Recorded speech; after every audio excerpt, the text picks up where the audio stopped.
जय हिंद मेरे प्यारे साथियों। जो हमारी मैथमेटिक्स गणित की टॉपिक वाइज सीरीज चली थी, हम उसी को ही आगे बढ़ाएंगे। और इस सीरीज में हम मैथ्स का हर एक चैप्टर टॉपिक वाइज डिस्कस कर रहे थे। साथ ही साथ इसमें हम प्रीवियस ईयर क्वेश्चन भी डिस्कस कर रहे थे, और वो सारे क्वेश्चन डिस्कस कर रहे थे जो आपके एग्जाम के पॉइंट ऑफ व्यू से इंपॉर्टेंट रहने वाले हैं। पिछली वीडियो में हमने जाना था कि क्या होता है मेंसुरेशन 2D, 2 डायमेंशन क्या होते हैं, जिसकी लंबाई और चौड़ाई होती है, वो क्या कहलाते हैं, आपके 2 डायमेंशनल कहलाते हैं या 2D कहलाता है। ठीक है, वहां हमने पढ़ा था आयत, आपका सर्कल पढ़ा था। अब हम 3D की बात करें तो जब भी आपके पास लंबाई चौड़ाई के साथ साथ ऊंचाई भी होती है तो वो सारी आपकी 3D कहलाती है, 3 डायमेंशन कहलाती है। सबसे पहले बात करूं तो सबसे पहला आपके पास होता है घन, जिसे आप बोलते हो क्यूब। क्यूब का बेस्ट एग्जांपल है आपके पास पासा, डाइस देखा हुआ ना लूडो का, वो सबसे अच्छा एग्जांपल है क्यूब का। अब देखो क्यूब क्या होता है, अभी आगे हम इसमें पढ़ेंगे। पहले हम बेसिक स्ट्रक्चर बता देता हूं कि हम क्या क्या इसमें पढ़ने वाले। घनाभ, जिसे आप क्या बोलते हैं, क्यूबॉइड। क्यूबॉइड का अच्छा सा एग्जांपल है आपका खुद का घर है। ठीक है, आप ईंट ले सकते हो। ठीक है, ईंट भी क्यूबॉइड का अच्छा एग्जांपल है। अगला है आपके पास बेलन। बेलन जिसे आप सिलेंडर बोलते हो, सिलेंडर का एग्जांपल मैं दूं, आप रोलर देखा होगा, रोलर, रोलर का जो घूमने वाला पार्ट होता है ना, वो इसका अच्छा एग्जांपल हो सकता है। शंकु, जिसे आप बोलते हो कोन। कोन आपने सभी ने देखा होगा, आइसक्रीम खाई होगी सबने, कोन वाली आइसक्रीम। ठीक है, और आपकी बर्थडे जो कैप होती है वो भी कोन जैसी होती है। गोला अगर मैं बात करूं तो गोला होता है आपका स्पेयर। स्पेयर क्या होता है, एक फुटबॉल। फुटबॉल देख रहे हो ना, 3D में देख सकते हो ना उसे पूरा। ठोस पदार्थ कोई भी है, गोला हो गया आपका। और क्या ले सकते हो आप इसे, और हाँ, पुलिस में जो वो फिजिकल में वो जो फेंकने वाला नहीं होता, गोला फेंक, वो भी आप देख सकते हो। कोई भी हार्ड पदार्थ जो होगा वो सारा गोले में आएगा। फुटबॉल का एग्जांपल सबसे बेस्ट है। अर्धगोला, जिसे आप सेमी स्फीयर कहते हो, तो गोले का आधा अर्धगोला कहलाता है। सबसे पहले है आपके पास घन, जिसे आप बोलते हो क्यूब। क्यूब की सारी साइडें क्या होती है, इक्वल होती है। ये भी ए है, ये भी ए है, और ये भी ए है। सारी साइडें क्या होती है, इक्वल होती है, इसलिए इसका आयतन क्या हो जाएगा, ए क्यूब। इसका वक्र पृष्ठीय क्षेत्रफल की बात करूं, या आप इसे लेटरल सरफेस एरिया या कर्व्ड सरफेस एरिया भी इसे कहते हो। ये चारों दीवालों का होता है भाई, चारों सरफेस का होता है। तो चारों सरफेस जब भी आपको दिए रहे तो इसका निकालते हैं हम CSA जिसे बोलते हो कर्व्ड सरफेस एरिया, वक्र पृष्ठीय क्षेत्रफल। फॉर्मूला होता है 4a²। कुल पृष्ठीय क्षेत्रफल की बात की जाए, टोटल सरफेस एरिया की बात की जाए, तो टोटल सरफेस कितने होते हैं, तो आप बोलोगे 6 सरफेस होते हैं, तो टोटल सरफेस एरिया हो जाएगा 6a²। ठीक है, अगर आगे बात की जाए घनाभ की, तो घनाभ क्या होता है, ये आपके पास घनाभ होता है, ये आपकी लेंथ होती है, ये आपकी ब्रेथ होती है, और ये आपकी हाइट होती है। लेंथ मतलब लंबाई, ब्रेथ मतलब चौड़ाई, और h मतलब ऊंचाई। तो इसका आयतन क्या होता है, L into B into H, लंबाई गुणा चौड़ाई गुणा ऊंचाई। इसके वक्र पृष्ठ की बात करूं या कर्व सरफेस एरिया की बात की जाए, ये चार दीवारों का क्षेत्रफल भी इसे कह सकते हो। तो ये होता है 2h ब्रैकेट के अंदर L प्लस बी। h होती है ऊंचाई, L होती है लेंथ लंबाई, और ब्रेथ होती है आपकी चौड़ाई। ठीक है, कुल पृष्ठीय क्षेत्रफल होता है इसका LB, लंबाई गुणा चौड़ाई, प्लस BH, लंबाई गुणा चौड़ाई, चौड़ाई गुणा ऊंचाई, ऊंचाई गुणा गया लेंथ, जिसे आप लंबाई कहते हो। 2LB plus BH plus HL इसका फॉर्मूला होता है। अगर घनाभ का विकर्ण की बात की जाए, डायगनल, यहां से अगर कोई डायगनल डाला जाता है, विकर्ण डाला जाता है, तो उसका फॉर्मूला होता है L² plus B² plus H² का अंडर रूट। अगर आयतन की बात की जाए तो आयतन होता है आपके पास सिलेंडर, इस तरह का सिलेंडर आपने अपने रोलर में देखा होगा भाई। रोलर जो चलता है ना, जो क्या रोडों को प्लेन करता है, वहां आपने ये रोलर देखा होगा। इसका आयतन क्या होता है, πr²h होता है। कर्व्ड सरफेस एरिया की बात की जाए, वक्र पृष्ठीय क्षेत्रफल की बात की जाए, तो 2πrh होता है। कुल पृष्ठीय क्षेत्रफल होता है 2πr ब्रैकेट के अंदर r प्लस h। ठीक है, आपके पास सिंपल फॉर्मूला बेस्ड जो है क्वेश्चन आता है। आप फॉर्मूले अगर आपको याद है तो आपके 1 मार्क्स 2 मार्क्स पक्के हो जाएंगे। फॉर्मूला नहीं है तो स्किप करके आगे चलिए। ठीक है, आगे आपके पास शंकु, जिसे आप कोन कहते हो, आइसक्रीम देखी होगी आपने कोन वाली, तो वही होता है। इसका आयतन जो होता है 1/3 πr² होता है। तिर्यक ऊंचाई, जो तिर्यक ऊंचाई होती है, L इक्वल टू होता है r² प्लस h²। L क्या होती है, ये होती है भाई। ठीक है, तिर्यक ऊंचाई क्या होती है, ये वाली होती है, ठीक है। हाइट ये वाली होती है और रेडियस आपको पता ही होगा ये होता है। वक्र पृष्ठीय क्षेत्रफल की बात की जाए, CSA की बात की जाए तो पाई आर एल इसका वक्र पृष्ठीय क्षेत्रफल होता है और कुल पृष्ठीय क्षेत्रफल पाई आर ब्रैकेट के अंदर L प्लस आर, ठीक है। देखो आपको अच्छे से समझ में तब आएगा जब हम इसके क्वेश्चन पढ़ेंगे। आगे आपके पास गोला होता है, स्पेयर होता है, ठीक है। कोई भी स्पेयर मतलब कोई भी सॉलिड चीज, जैसे आप फुटबॉल ले लो, ठीक है। वो सारी चीजें जो 3D में होती है भाई, ठीक है, वो आपका स्पेयर कहलाता है। आयतन होता है 4/3 पाई आर क्यूब। वक्र पृष्ठीय क्षेत्रफल या कर्व सरफेस एरिया से आप कहते हो 4 पाई आर स्क्वायर होता है और इसका कुल पृष्ठीय क्षेत्रफल भी 4 पाई आर स्क्वायर होता है। यहाँ से आपके शुरू हो जाते हैं सवाल। सबसे पहला सवाल है आपके पास कि 8 सेंटीमीटर भुजा के घनाकार पत्थर का आयतन और संपूर्ण पृष्ठीय क्षेत्रफल ज्ञात करो। आपको आयतन और संपूर्ण पृष्ठीय क्षेत्रफल दोनों ज्ञात करना है, ठीक है, वॉल्यूम और सरफेस एरिया। बट जब भी आपके पास क्वेश्चन आएगा तो आपके पास या तो वॉल्यूम पूछेगा, आयतन पूछेगा या संपूर्ण पृष्ठीय क्षेत्रफल पूछेगा।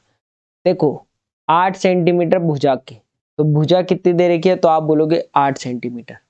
भुजा दे रखी है, साइड दे रखी है 8 सेंटीमीटर। आयतन मुझे बताओ, घन है तो घन का आयतन क्या होता है, घन का आयतन, तो आप बोले होंगे घन का आयतन होता है साइड का क्यूब। वॉल्यूम क्या होता है, ए क्यूब या साइड का क्यूब। ए की वैल्यू कितनी दे रखी है 8, तो 8 8 64 8 512, 512 आपके पास सेंटीमीटर क्यूब क्या आ जाएगा, इसका ये आयतन आ जाएगा, वॉल्यूम आ जाएगा, ठीक है। अब आपके पास है संपूर्ण पृष्ठीय क्षेत्रफल। क्या निकालना है, दूसरा संपूर्ण पृष्ठीय क्षेत्रफल। संपूर्ण पृष्ठीय क्षेत्रफल क्या होता है, जिसे आप टोटल सरफेस एरिया भी कहते हो। तो टोटल सरफेस एरिया होता है 6a स्क्वायर। क्या होता है, 6a स्क्वायर। ए की वैल्यू कितनी है आपके पास 8, तो यहाँ से आप बोलो 6 इंटू 8 का होल स्क्वायर।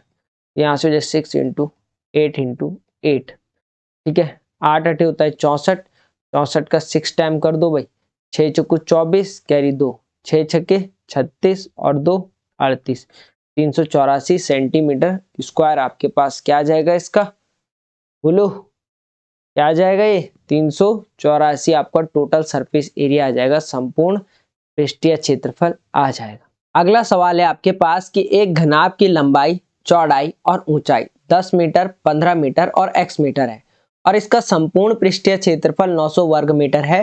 तो आपसे कह रहा है x का मान ज्ञात कीजिए। तो सबसे पहले मैं वो वैल्यू लिख लेता हूं जो हमें दे रखी है। एक घनाभ है आपके पास और इस घनाभ की आपके पास लंबाई, जिसे आप बोलते हो लेंथ, दे रखी है 10 मीटर। ब्रेथ आपको दे रखी है कितनी, चौड़ाई कितनी दे रखी है, तो चौड़ाई दे रखी है आपको 15 मीटर और आपको ऊंचाई दे रखी है, जिसे आप क्या बोलते हो हाइट, हाइट दे रखी है आपको x मीटर और इसी x की आपको वैल्यू निकालनी है। और आपको दे रखा है इसका संपूर्ण पृष्ठीय क्षेत्रफल। क्या दे रखा है, घनाभ का संपूर्ण पृष्ठीय क्षेत्रफल, जिसे आप इंग्लिश में बोलते हो TSA, total surface area of a cuboid, total surface area of a cuboid, ठीक है। कितना दे रखा है, तो ये दे रखा है आपको 900 सेंटीमीटर का स्क्वायर, ठीक है। आपके पास क्या फॉर्मूला होता है, तो आपके पास फॉर्मूला होता है आपके पास घनाभ का संपूर्ण पृष्ठीय क्षेत्रफल, डायरेक्ट लिख दिया मैंने। संपूर्ण पृष्ठीय क्षेत्रफल क्या होता है, 2L into B plus B into H plus H into L, ठीक है।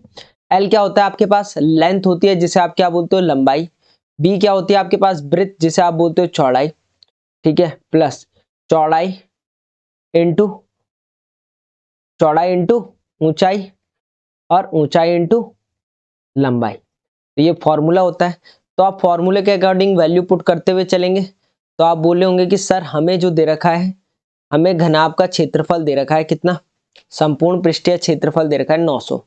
अब यहाँ 2, ठीक है, एल कितना है 10 into 15 plus 15 into x plus x into 10, ये वैल्यू निकल के आ जाएगी हमारे पास फॉर्मूले से, ठीक है। अब देखो भाई, ये हो गया मेरे पास 900 इक्वल टू 10 इंटू 15 कितना हो जाएगा, तो आप बोलोगे ये हो गया मेरे पास 150 plus 15 into x 15x plus x into 10 10x। अब ये वैल्यू कहाँ चली जाएगी, इधर डिवाइड में चली जाएगी, तो यहाँ से आप बोलोगे 900/2 मेरे पास वैल्यू आएगी, 2 चौको 8, 1 बच गया, 2 पंजे 10, 0। ठीक है, इक्वल टू ये हो जाएगा 150 प्लस 15 और 10 कितना हो गया, 25x हो गया। यहाँ तक कहानी ठीक है। मुझे बताओ ये 150 इधर चले जाएगा तो ये माइनस का 150 और प्लस का 450 इक्वल टू कितना हो गया, 25x हो गया भाई। माइनस करो क्योंकि यहाँ प्लस का यहाँ माइनस का, प्लस माइनस का माइनस, 0 का 0, 5 में से 5 गया 0, 4 में से 1 गया 3 इक्वल टू 25x। और x के साथ जो वैल्यू होती है ये भी कहाँ चली जाती है, डिवाइड में। तो यहाँ से आप बोलोगे 300/25 इक्वल टू x। 25 से काटो भाई, 25 से कम 25, 5 बज गया, 25 दूनी 50, x की वैल्यू क्या आ गई, 12। तो 12 आपके पास क्या रहेगा, राइट आंसर रहेगा भाई। ये 17 तारीख की फर्स्ट शिफ्ट में पूछा गया सवाल है ऑनलाइन में। चलिए अगला सवाल क्या रहा है कि दो घनों के आयतनों में 8:27 का अनुपात है, तो उनके पृष्ठीय क्षेत्रफल का अनुपात क्या होगा। अब आपके पास घन है, क्यूब दे रखा है, और क्यूब के जो वॉल्यूम होता है ना, उसका रेशो दे रखा है। तो आपको दो रेशो दे रखे हैं, एक वॉल्यूम 1 हो जाएगा, एक वॉल्यूम 2 हो जाएगा। ठीक है, आप मुझे बताओ घन का आयतन क्या होता है, घन का आयतन क्या होता है। तो एक हो जाएगा आयतन 1, क्योंकि दो आयतन दे रखे हैं ना, तो घन का आयतन होता है a क्यूब। तो एक तो घन का आयतन 1 हो जाएगा और एक घन का आयतन 2 हो जाएगा, क्योंकि दो आयतन दे रखे हैं ना, इसीलिए हम 1 और 2 लेंगे। आयतन 2 इक्वल टू a1 का क्यूब और a2 का क्यूब। अब आपके पास घन का आयतन दे रखा है 8:27, तो एक दे रखा है आपके पास 8 और एक दे रखा है 27 इक्वल टू a1 का क्यूब और a2 का क्यूब। मुझे बताओ अगर इस तरफ से क्यूब हटेगा, इस तरफ से क्यूब हटेगा तो इस तरफ क्या लगेगा, तो आप बोलोगे सर इस तरफ लग जाएगा क्यूब रूट, इस तरफ क्या लग जाएगा, क्यूब रूट। तो मेरे पास a1 की वैल्यू कितनी आ गई, मेरे पास a1 की वैल्यू कितनी आ गई, साइड कितनी आ गई, एक साइड कितनी आ गई। तो यहां से आप बोलोगे सर आपके पास एक साइड आ गई कितनी, बोलो 8 किसका होता है, तो आप बोलोगे 8 होता है 2 का। a1 की वैल्यू कितनी आ गई, 2, 2 दूनी 4 दूनी 8, और 27 किसका होता है, तो 3 का होता है। a2 की वैल्यू कितनी आ गई, तो आप बोलोगे 3, 2/3 या 2:3 आ गई। ये तो मेरे पास रेशो है। उनके पृष्ठ क्षेत्रफलों का अनुपात या कुल पृष्ठीय क्षेत्रफल का अनुपात आपसे पूछ रहे हैं। कुल पृष्ठीय क्षेत्रफल, या आप इसे एरिया 1 और एरिया 2 भी बोल सकते हो। क्षेत्रफल 1 और क्षेत्रफल 2 का आपके पास क्या पूछ रहा है, वो रेशो पूछ रहा है भाई। ठीक है, तो मुझे बताओ क्षेत्रफल क्या होता है, 6a² होता ही नहीं होता, तो a1 का स्क्वायर और 6a2 का होल स्क्वायर। ठीक है, a1 की वैल्यू कितनी निकाली, 2, 6 गुणा गया 2 का स्क्वायर अपॉन 6 गुणा गया a2 कितना निकाला आपने, 3, 3 का स्क्वायर, 6 से 6 कट गया, ये कितना आ गया, 2 दूनी 4, 3 तिया 9, 4:9 आपके पास राइट आंसर रहेगा। प्रीवियस ईयर में आया है, ये प्रीवियस ईयर का क्वेश्चन है भाई। ठीक है, देखो हमने क्या किया, जिसके समझ में नहीं आया वो एक बार और देख लेना इस वीडियो को। सबसे पहले हमें दो वॉल्यूम दे रखे थे, उनका रेशो दे रखा था 8 और 27, तो एक तो वॉल्यूम 1 मानना पड़ता और वॉल्यूम 2 मानना पड़ता। तो मैंने एक आयतन 1 मान लिया और एक आयतन 2 मान लिया, और इनकी वैल्यू दे रखी थी 8 और 27। तो घन का आयतन होता है a का क्यूब, तो मैंने a1 और a2 मान लिया, तो a1 का क्यूब और a2 का क्यूब, साइड का क्यूब होता है। ठीक है, तो यहाँ से मेरे पास a की वैल्यू आ जाएगी, किसकी वैल्यू आ जाएगी, a की। ठीक है, इस तरफ से क्यूब हटेगा तो इस तरफ क्या लगता है, क्यूब रूट लगता है। ठीक है, तो 8 और 27, 8 किसका होता है, 2 का, और 27 किसका होता है, 3 का। ये तो हमारे पास a1 और a2 की वैल्यू आ गई। उसने बोला है कुल पृष्ठीय क्षेत्रफल का अनुपात क्या होगा, किसका, घन का, क्योंकि क्यूब दे रखा था। ठीक है, इसके क्षेत्रफल का जो फॉर्मूला होता है वो होता है 6a²। तो एक a1 है और एक a2 है। ठीक है, क्योंकि अनुपात भी हमें 2 दे रखे थे, तो यहाँ से आप क्या कर देते हो, 6 × a था आपके पास 2, 2 का स्क्वायर, और a2 था आपके पास 3, 3 का स्क्वायर, 6 से 6 कट गया, 2 दूनी 4, 3 तिया 9। अगला सवाल है आपके पास कि एक कमरा 5 मीटर लंबा, 3.5 मीटर चौड़ा और 8 मीटर ऊंचा है, इसके चारों दीवारों का क्षेत्रफल ज्ञात करो। जब भी चारों दीवारों का क्षेत्रफल ज्ञात करने के लिए आता है तो हम इसका क्या निकालते हैं, तो हम इसका निकालते हैं वक्र पृष्ठीय क्षेत्रफल। चारों दीवारों के लिए क्या निकालते हैं, कर्व्ड सरफेस एरिया, CSA निकालते हैं। जब मैंने फॉर्मूला बताया था तब भी आपको बताया था। कमरा कितना है, 5 मीटर लंबा है, लंबा दे रखी है आपको, लेंथ दे रखी है 5 मीटर, चौड़ा कितना है 3.5, ब्रिथ दे रखी है आपको, चौड़ाई कितनी दे रखी है, चौड़ाई दे रखी है 3.5, आपको हाइट दे रखी है, ऊंचाई कितनी दे रखी है 8 मीटर। अब देखो तीन, लंबाई भी अलग है, चौड़ाई भी अलग है और ऊंचाई भी अलग है, तो ये क्या होगा एक, तो ये होगा एक घनाभ टाइप का मकान, ठीक है, क्योंकि घनाभ की लेंथ, ब्रेथ और हाइट तीनों क्या होगी, अलग अलग होगी। अब मुझे पता है कि चारों दीवारों के लिए हमारे पास फॉर्मूला होता है वक्र पृष्ठीय क्षेत्रफल का, क्या होता है 2 इंटू ब्रैकेट के अंदर L प्लस बी और इंटू एच, हाइट जिसे आप कहते हो। अब मल्टीप्लाई कर दो, वैल्यू पुट कर दो, कहानी खत्म। लेंथ कितनी है 5 मीटर लंबाई है, चौड़ाई कितनी है 3.5 है, हाइट कितनी है 8 मीटर है।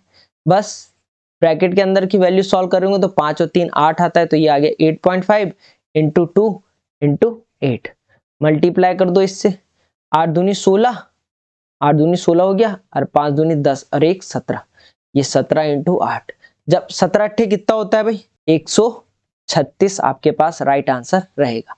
17 अट्ठे होता है आपका 136। अगला सवाल है आपके पास कि एक कमरे की लंबाई, चौड़ाई और ऊंचाई 12 मीटर, 10 मीटर और 8 मीटर है। कमरे का आयतन और चारों दीवारों का क्षेत्रफल आपको ज्ञात करना है। पहले लिख दो आपको क्या दे रखा है, तो आपको लंबाई दे रखी है, लेंथ दे रखी है 12 मीटर, आपको क्या दे रखा है, आपको चौड़ाई दे रखी है जिसे आप बोलते हो ब्रेथ, कितनी दे रखी है 10 मीटर, और आपको दे रखी है हाइट जिसे आप बोलते हो ऊंचाई, कितनी दे रखी है 8 मीटर। अब आपको कैसे पता चलेगा कि वो घन है कि घनाभ है, क्यूब है कि क्यूबॉइड है, तो जब भी घनाभ होगा तो उसकी लेंथ, ब्रेथ और हाइट तीनों अलग अलग होगी, तो वो क्या कहलाएगा आपका घनाभ, क्या कहलाएगा घनाभ, जिसे आप बोलते हो क्यूबॉइड। घन की बात करेगा तो घन की सारी साइडें इक्वल होती है, तो सारी साइडें वो इक्वल देगा या एक साइड आपको दे देगा, तो ये घनाभ है। घनाभ क्यों है, क्योंकि घनाभ की लेंथ, ब्रेथ और हाइट तीनों क्या होती है, अलग अलग होती है भाई।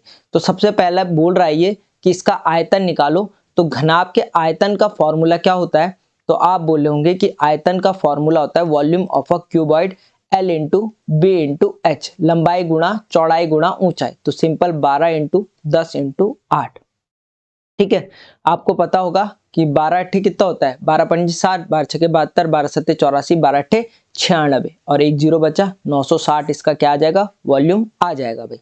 अब क्या निकालना है, अब आपको निकालना है चारों दीवारों का क्षेत्रफल, तो आप इसके लिए क्या निकालते हो, सी से निकालते हो, कर्व सरफेस एरिया, जिसे आप बोलते हो वक्र पृष्ठीय क्षेत्रफल।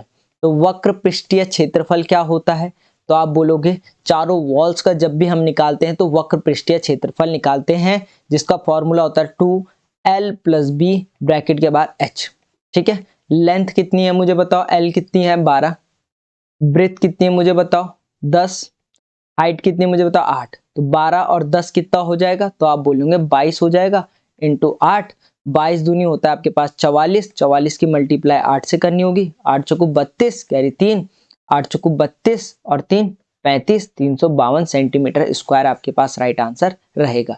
यहाँ से 960 सेंटीमीटर क्यूब आपके पास राइट आंसर रहेगा, या मीटर क्यूब में है तो मीटर क्यूब आपका राइट आंसर रहेगा। कोई दिक्कत, कोई परेशानी, तो इस तरह से आप इस क्वेश्चन का आंसर निकाल रहे होते, बट आपके पास एक ही पूछा जाएगा, या तो आयतन पूछेगा या चारों वॉल्स का पूछा जाता है।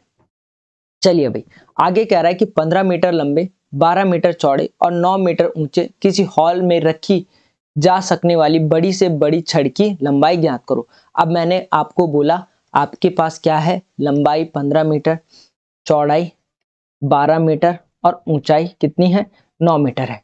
तीनों लंबाई भी अलग है, लेंथ भी अलग है, ब्रेथ भी अलग है और हाइट भी अलग है, तो ये क्या हो जाएगा, एक घनाभ हो जाएगा।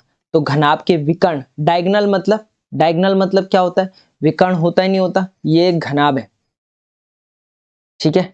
अब इसके आगे उसने क्या कहा, एक विकर्ण डालना है यहां से यहां तक, ठीक है, विकर्ण डालना है, तो बड़ी से बड़ी छड़ आपसे पूछ रहा है भाई, ठीक है। तो मुझे बताओ घनाभ के विकर्ण का फॉर्मूला क्या होता है, घनाभ का विकर्ण जब भी डायगोनल डालना होता है तो क्या होता है, L into B into H, L into B into H का अंडर रूट, लेंथ का स्क्वायर, ब्रेथ का स्क्वायर, हाइट का स्क्वायर, ठीक है, और ऊपर से अंडर रूट।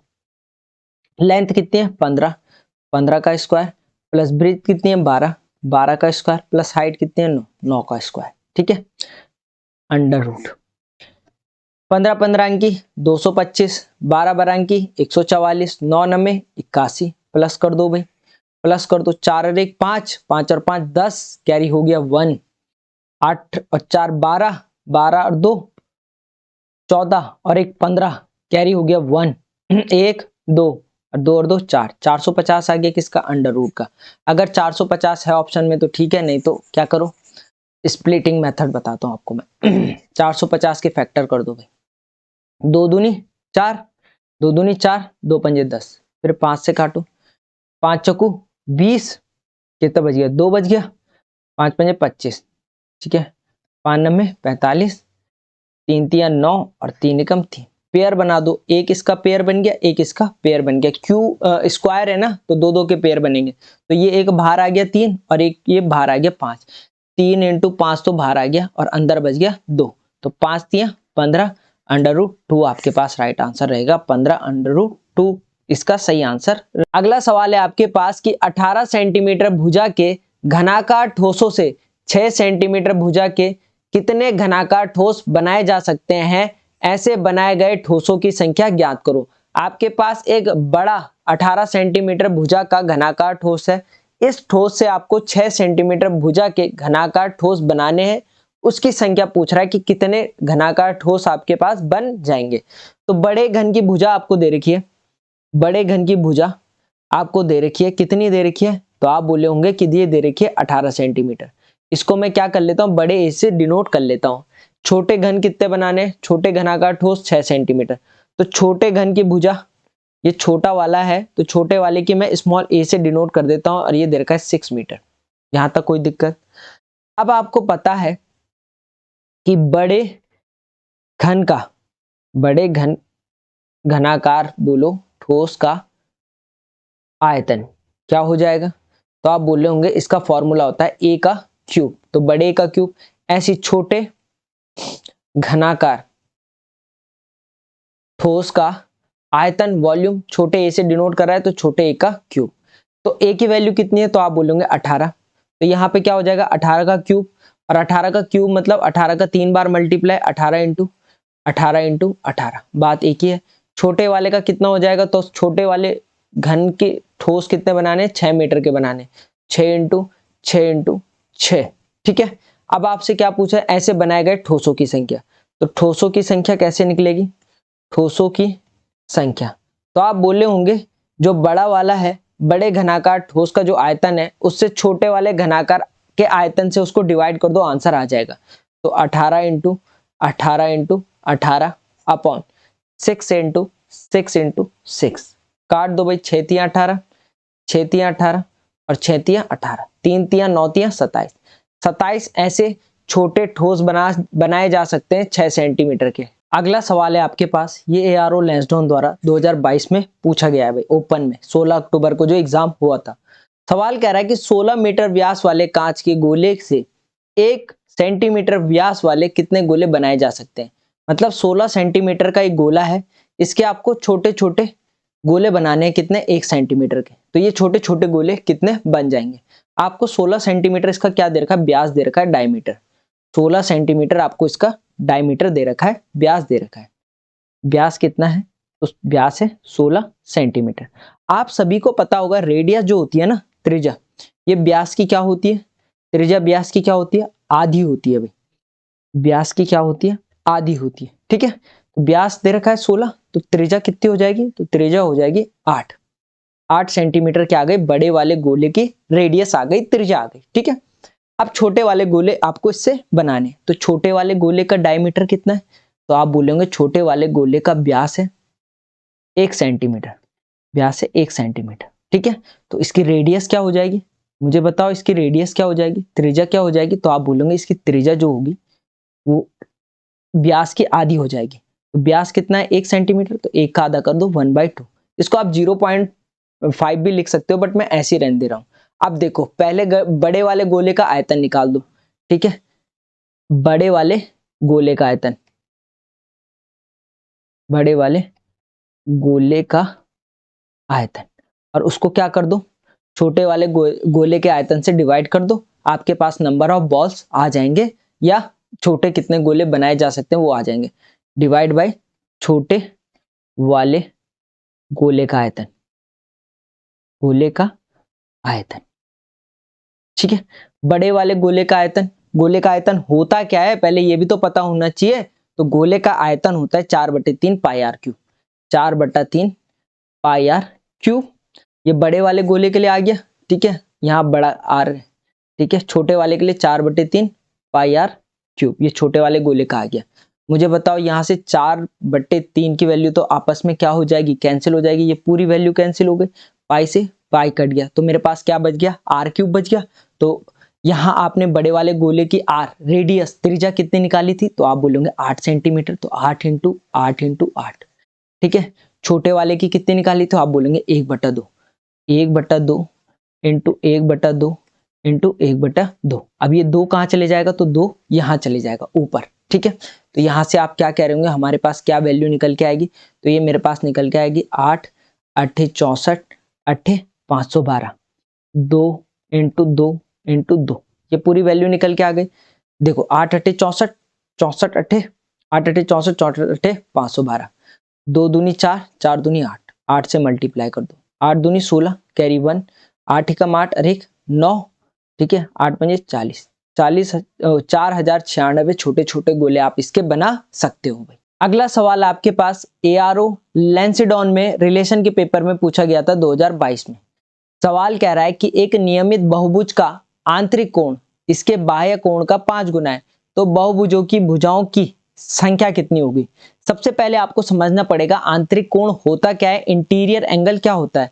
तो अंदर के जितने भी कोण होते हैं, कौन से, ये वाले, इन्हें क्या कहा जाता है, इन्हें कहा जाता है आंतरिक कोण, जिसे आप इंग्लिश में बोलते हो इंटीरियर एंगल, आंतरिक कोण। ठीक है, कितने डिग्री का होगा, 60 डिग्री का, कितने डिग्री, 60 डिग्री, और कितने डिग्री, 60 डिग्री। त्रिभुज के तीनों कोणों का योग कितना होता है, तो आप बोलेंगे 180। यहां तक कहानी ठीक है। एक्सटीरियर एंगल क्या होता है, बाह्य कोण क्या होता है, ये बाह्य कोण होते हैं। ये वाले कोण कौन से होते हैं, बाह्य कोण, इसे कहा जाता है बाह्य कोण। इंग्लिश में इसे कहा जाता है एक्सटीरियर एंगल। क्या कहा जाता है, एक्सटीरियर एंगल। मुझे बताओ इस लाइन पर ये पूरे कोण कितने का होगा, तो आप बोलोगे इस लाइन पर ये पूरा कोण होगा 180। अगर ये कोण 60 का है तो ये कितने का होगा, तो ये 120 डिग्री का होगा। बोलो हाँ है ना। ये वाला कोण बाह्य कोण इधर होगा और इसका बाह्य कोण इधर होगा। हमेशा याद रखना इंटीरियर एंगल और एक्सटीरियर एंगल का सम हमेशा 180 होता है। क्या कहा मैंने, आंतरिक कोण और बाह्य कोण, आंतरिक कोण प्लस बाह्य कोण, इनका जो सम होता है, योग होता है, वो कितना होता है, 180 होता है। अब सवाल में क्या कह रहा है कि एक नियमित बहुभुज का आंतरिक कोण इसके बाह्य कोण का 5 गुना है।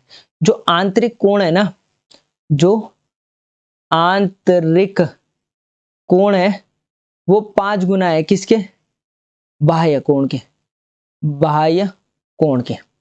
ठीक है, अब मुझे बताओ मैं यहां पे आंतरिक कोण की जगह 5 बाह्य कोण लिख सकता हूं। आंतरिक कोण की जगह क्या लिख सकता हूं, 5 बाह्य कोण, बाह्य कोण प्लस बाह्य कोण इक्वल टू 180 डिग्री। तो 5 बाह्य कोण और 1 बाह्य कोण कितने हो गए, 6 बाह्य कोण, बाह्य कोण, जिसे आप बोलते हो क्या, एक्सटीरियर एंगल इक्वल टू 180। तो यहां से आ जाएगा आपके पास बाह्य कोण बराबर 180/6, तो 6 18, 30 डिग्री आ गई। बाह्य कोण कितने डिग्री का आ गया, 30 डिग्री। तो आपको क्या निकालना है, बहुभुजों की भुजाओं की संख्या। तो भुजाओं की संख्या का फॉर्मूला क्या होता है, तो भुजाओं की संख्या का फॉर्मूला होता है आपके पास 360 upon exterior angle. Exterior angle बोले तो बाह्य कोण, बाह्य कोण ये हो जाएगा 360 अपॉन बाह्य कोण कितना, 30 डिग्री, 0 से 0 कट गया, 3 एकम 3, 3 दूनी 6। तो इसमें कितने भुजाओं की संख्या कितनी आ जाएगी, तो भुजाओं की संख्या आप बोलेंगे 12 आ जाएगी। इतनी कहानी थी भाई। अगला सवाल है आपके पास कि किसी बेलन का आयतन क्या होगा यदि उसके आधार की त्रिज्या 6 सेंटीमीटर है और ऊंचाई 7 सेंटीमीटर है। तो बेलन का आयतन आप सभी को पता होगा, ये क्वेश्चन पता नहीं कितनी बार आ गया है, पाई आर स्क्वायर एच होता है। ठीक है, पाई की वैल्यू कितनी है 22/7, आर की वैल्यू कितनी है, त्रिज्या कितनी है 6 सेंटीमीटर, 6 का स्क्वायर मतलब 6 का 2 बार मल्टीप्लाई, हाइट कितनी है 7, 7 से 60 कट गया, मल्टीप्लाई कर दो 22 इंटू 6 इंटू 6, तो 22 से 6 से मल्टीप्लाई करेंगे 6 दूनी 12 कैरी 1, 6 दूनी 12 और 1 13 इंटू 6 कर रहे होंगे तो 6 दूनी 12 कैरी 1, 6 तियां 18 और 1 19 कैरी 1, 6 कम 6 और 1 7, 792 इसका राइट आंसर रहेगा। अगला सवाल भी सेम है, यदि एक बेलन की त्रिज्या और ऊंचाई क्रमशः 7 सेंटीमीटर और 15 सेंटीमीटर है तो बेलन का आयतन ज्ञात कीजिए। ठीक है, आयतन वही होता है, क्या होता है पाई आर स्क्वायर एच, आयतन होता है बेलन का पाई आर स्क्वायर एच। पाई की वैल्यू कितनी 22/7, आर की वैल्यू कितनी दे रखी है आपको, त्रिज्या 7 और 15 है, आर की वैल्यू 7 दे रखी है तो 7 का स्क्वायर मतलब 7 का 2 बार मल्टीप्लाई, हाइट कितनी दे रखी है 15, 7 से 7 कट गया, क्या बच गया 22 इंटू 7 इंटू 15 बच गया, कर दो भाई 7 दूनी 14 कैरी 1, 7 दूनी 14 1 15, 154 गुणा 15, 15 चक्कू 60 कैरी 6, 15 पंजे 75 और 75 और 6 81 होता है, 8 कैरी हो गया, 15 एकम 15, 15 और 8 8 5 13 23, 2310 इसका राइट आंसर रहेगा। अगला सवाल है आपके पास कि एक बहुभुज के 27 विकर्ण है तो उसकी भुजाएं ज्ञात कीजिए। देखो इस क्वेश्चन को करने के आपके पास दो मेथड है। पहले मैं आपको फॉर्मूला बता देता हूं कि विकर्णों की संख्या का सूत्र क्या होता है, संख्या का सूत्र तो ये होता है आपके पास n-3/2। अब देखो आपके पास कितने विकर्ण है 27 विकर्ण है, तो आप एक एक ऑप्शन करके चेक कर सकते हो n की वैल्यू, तो जहां 27 आएगी वो आपका राइट आंसर रहेगा। पहले मैं n की वैल्यू 8 रख के चेक करता हूं, तो n की वैल्यू 8 रखता हूं तो 8-3/2, ठीक है ये 8 हो गया, 8 में से 3 गया 5/2, 2 चौको 8 4 पंजे 20, तो 20 विकर्ण होने चाहिए बट विकर्ण कितने 27, तो ये हमारे पास ऑप्शन नहीं हो सकता। फिर मैं क्या करूंगा ऑप्शन बी को चेक करूंगा, बी n की वैल्यू 9 रख के चेक करूंगा, 9-3/2, 9 9 में से 3 गया 6/2, 2 तियां 6 और 9 तियां 27, कितने आ गए विकर्ण 27 आ गए ना, तो ऑप्शन बी आपके पास राइट आंसर रहेगा। एक तरीका तो आपके पास ये होता है। दूसरा तरीका क्या है कि आप क्या करो, विकर्णों की संख्या का सूत्र होता है आपके पास ये, ठीक है विकर्ण कितने देर के, तो विकर्ण देर के आपके पास 27, कितने विकर्ण देर के 27, n की वैल्यू आपको निकालनी है, ठीक है साइड निकालनी है तो n-3/2, ठीक है 27 ऐसे ही रहने दो, या इस 2 को यहां ले जाओ, इस 2 को यहां ले जा रहे होंगे तो 27 दूनी होता है आपके पास 54 equal to n into N कितना हो जाएगा n स्क्वायर हो जाएगा, ठीक है माइनस n इंटू 3 तो ये हो जाएगा 3n। अब ये 54 इधर जाएगा तो ये किसका हो जाएगा माइनस का, तो यहां से आपके पास एक वैल्यू निकल के आएगी n square minus 3n minus का 54 इक्वल टू 0, तो ये आपके पास क्या बन गई क्वाड्रेटिक इक्वेशन बन गई, द्विघात समीकरण बन गई। अब इस 3 को आपको ऐसे स्प्लिट करना होता है, ऐसे तोड़ना होता है कि जो इसका सम है, इसका योग है वो क्या है, तो योग आना चाहिए आपके पास 3n और इनका जो गुणनफल है वो कितना आना चाहिए 54 आना चाहिए। तो ऐसे दो नंबर क्या होंगे, तो आप बोलोगे 9 और 6 होंगे, ठीक है 9 6 54, 9 में से 6 गया 3, ठीक है। अब देखो प्लस माइनस लगाना है भाई, यहाँ अगर माइनस लगाओगे तो ये प्लस का ये माइनस का, प्लस माइनस का क्या होता है माइनस होता है, और चिन्ह आएगा बड़े वाले का, तो बड़ा क्या है माइनस का, तो 9 में से 6 गया 3, चिन्ह आएगा माइनस का, ठीक है। तो एक वैल्यू आ गई n-9 और एक वैल्यू आ गई n+6 इक्वल टू 0 और इक्वल टू 0, तो n की एक वैल्यू क्या आ जाएगी आपके पास +9 और n की एक वैल्यू आ जाएगी आपके पास -6, तो -6 में तो हो नहीं सकता, +9 है, तो ऑप्शन आपका बी करेक्ट आंसर रहेगा। तो इसमें क्वाड्रेटिक इक्वेशन बनना तय है अगर आप बेसिक तरीके से करते हो, बाकी आप ऑप्शन मेथड से भी कर सकते हो। अगला सवाल है आपके पास कि एक बहुभुज के 5 विकर्ण है तो उसकी भुजाएं कितनी होगी, तो मैंने फॉर्मूला आपको बता ही दिया, विकर्णों की संख्या का सूत्र क्या होता है, तो ये होता है आपके पास n-3/2, ठीक है। अब n की जगह 3 रख के देख लो भाई, सबसे पहले n की जगह 3 रखोगे तो 3 में से 3 गया 0, तो किसी की भी मल्टीप्लाई 0 से होगी तो 0 आएगा आंसर, तो ऑप्शन ए हो गया एलिमिनेट। अब n की जगह 4 रख के देखो तो 4 -3/2, तो 4 में से 3 गया 1 4, 2 दूनी 4 2 एकम 2, तो n की वैल्यू कितनी आनी चाहिए, विकर्णों की संख्या कितनी आनी चाहिए 5 आनी चाहिए, तो विकर्णों की संख्या आ रही है 5 नहीं आ रही है, फिर तीसरा ऑप्शन चेक करेंगे, ऑप्शन बी भी एलिमिनेट। ऑप्शन सी चेक किया हमने, n की वैल्यू 5 रख के, 5 माइनस 3 अपॉन 2, ये हो जाएगा 5। ठीक है, 5 में से 3 गया 2, मल्टीप्लाई बाय 2 अपॉन 2, 2 से 2 कट गया, कितनी आ गई 5। विकर्ण की संख्या कितनी आ गई, 5 आ गई ना, तो ऑप्शन सी आपके पास राइट आंसर रहेगा। तो इस तरह से आप बाय ऑप्शन चेक कर सकते हो n की वैल्यू रख के भाई। ठीक है, विकर्णों की संख्या उतनी आनी चाहिए। तो अगर कोई भी डाउट हो तो कमेंट सेक्शन में बता दीजिएगा। मिलते हैं नेक्स्ट वीडियो पर। जय हिंद।